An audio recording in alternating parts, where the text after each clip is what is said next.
সালাতের পরে তাসবিহ পড়তে চায় না লোকজন, ব্যস্ত, মহা ব্যস্ত, সুপার বিজি।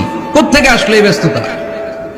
আপনি রবের সাথে মুনাজাত, না যাই উনাজি মুনাজাত, আপনার রবের সাথে একাকী নীরবে কথা বলতে মনে চায় না আপনার? এত তাড়াহুড়ো কিসের?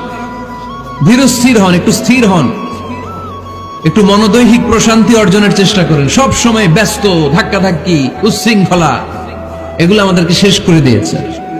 এজন্য লম্বা চোরা বক্তব্য ঠিক না। বক্তব্য শুনতে আমাদের ভালো লাগে, আমল করতে ভালো লাগে না। বক্তব্যটা শেষেই সিগারেট ধরায়, আছে না নাই? মাহফিল শেষেই বিড়ি ধরায়, কয় চমৎকার ওয়াজ করছে হুজুরে, ওয়াজটা সেরকম হয়েছে, অনেক কণ্ঠ সুন্দর হুজুরের, এতদিন ইউটিউবে দেখছি, আজকে সরাসরি দেখাইছি, আছে না নাই? তো কি লাভ হয়েছে?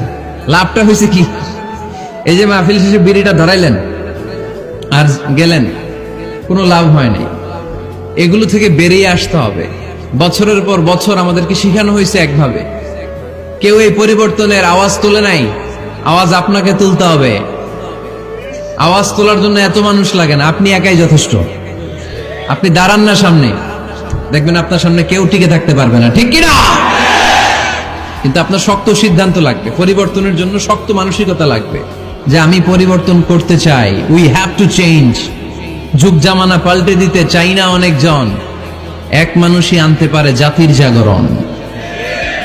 এক মানুষই বিপদকালে বাঁচায় কাফেলায়, ক্ষুদ্র ডিঙ্গি বাঁচায় জাহাজ অসীম দরিয়ায়।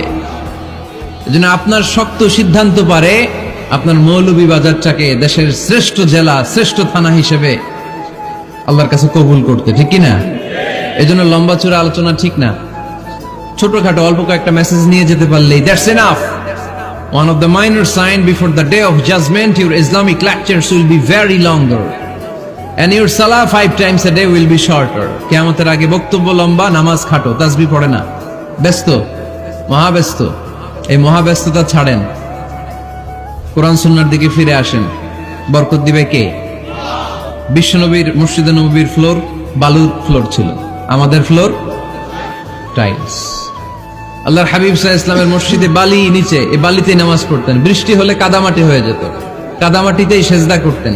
সেজদা করলে কাদার মাটি আল্লাহর হাবিব সাল্লাল্লাহু আলাইহি ওয়াসাল্লামের নাকে আর কপালে লেগে যেত। তিনি সালাম ফিরিয়ে সাহাবাদের দিকে মুখ ফিরিয়ে বসলে দেখতেন প্রতিটা সাহাবীর নাকে আর কপালে কাদার মাটি মিশে আছে। তার মানে প্রিয় নবী সাল্লাল্লাহু আলাইহি ওয়াসাল্লামের মসজিদে নববী ছিল কাঁচা, কিন্তু মুসল্লি ছিল পাকা। আমাদের মসজিদগুলা হয়েছে পাকা, কিন্তু মুসল্লি কাঁচা, ঠিক কিনা? ফজরের সালাতে মানুষ নাই। ইমাম সাহেব আছেন কে কে এলাকায়? দেখি ইমাম, মসজিদের ইমাম, মাশাআল্লাহ। আপনাদের এখানে ওই মসজিদে ফজরের নামাজে কয় কাতার হয়? 5 জন 6 জন? কেনে এত কম? কেনে? হ্যাঁ, আসে না, আসতে চায় না লোকজন।